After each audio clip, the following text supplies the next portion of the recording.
Ladies and gentlemen, what's going on, good people out there? Welcome back to the NH Report. Lots to talk about, so I'm just going to get right into it.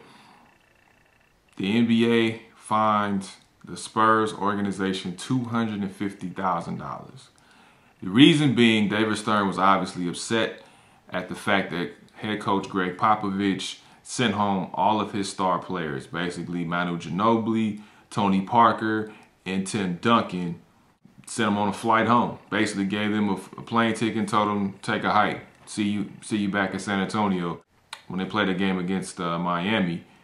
And David Stern obviously was furious and even sent out a statement apologizing to the fans for San Antonio's lack of, paraphrasing, good sportsmanship. So I understand Greg Popovich's point of view as far as, they played a very grueling schedule.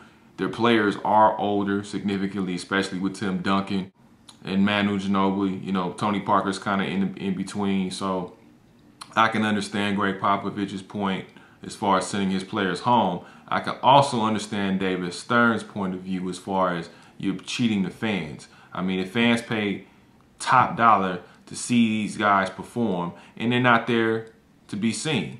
And let me tell you something, if you don't know already, NBA tickets are not cheap, especially for teams like the Miami Heat, the Spurs, the Lakers, the Thunder, high-profile teams, the Knicks. They're not cheap at all. So if I'm going to a game, whether it's a Laker game, I want to see Kobe play. If there's a Clipper game, I want to see Lob City. I want to see Chris Paul. I want to see Blake Griffin. I don't like the Spurs as such as a fan, but if I want to see the Lakers against the Spurs, I want to see the best. I want to see Tim Duncan. I want to see Tony Parker. With the Heat, you want to see LeBron and D Wade go at it. So, it's no different. And I totally understand that $250,000 fine is sends a very strong message that Stern is not going to tolerate any kind of stuff like that. So that's a message to the 31 other NBA teams that are in the league. Now, Zack Greinke has also met with the LA Dodgers after meeting with the LA Angels. And everyone knows that the Dodgers' pockets are getting deeper by the day.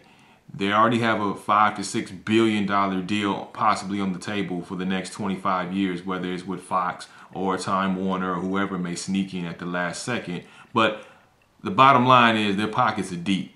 And Mark Walter, during the season, towards the end of the season, promised that during the winter meetings he will be spending and spending big. I have no problem with spending big as long as you spend it on the right players. Zack Greinke can get a deal anywhere between $160 and maybe even $175 million. Now, this also helps Clayton Kershaw, because with Clayton Kershaw, his deal is up at the end of next year. So Clayton could obviously and easily get a $200 million contract plus for a 7 to 8 year deal, which in the kind of pitcher that Clayton is, you throw him, you back the Brinks truck up. That's basically all you do. You give that man his money and you back up the Brinks truck and leave it alone. He wants to be in LA, and I tell you what, the Dodgers are serious. And if they can pull off this move with Greinke and then later on pull off the move with Kershaw, this is going to be a very, very tough rotation the next several years for the National League, and dare I say even the entire Major League Baseball.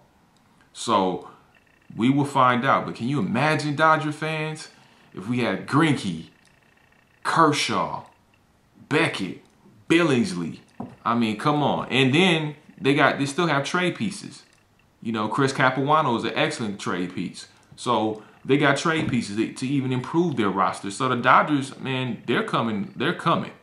Be aware, they're coming. The World Series, next season or two, they'll be back in the World Series.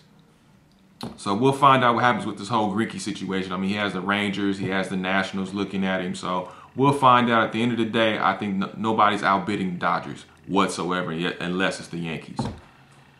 And then, last but not least, I will say this much. We're not having the NHL season, folks. Let's stop kidding ourselves. Hell, they got mediators that can't even get the job done. So let's end that right now. The good thing about it is the Kings are still Stanley Cup champs until they begin play. So, hey, look at it that way. Like us on Facebook at the NH Report. Also, make sure you check us out on youtube.com/NH Experience TV. Till next time, I'm out, y'all. Take care. Stay sharp.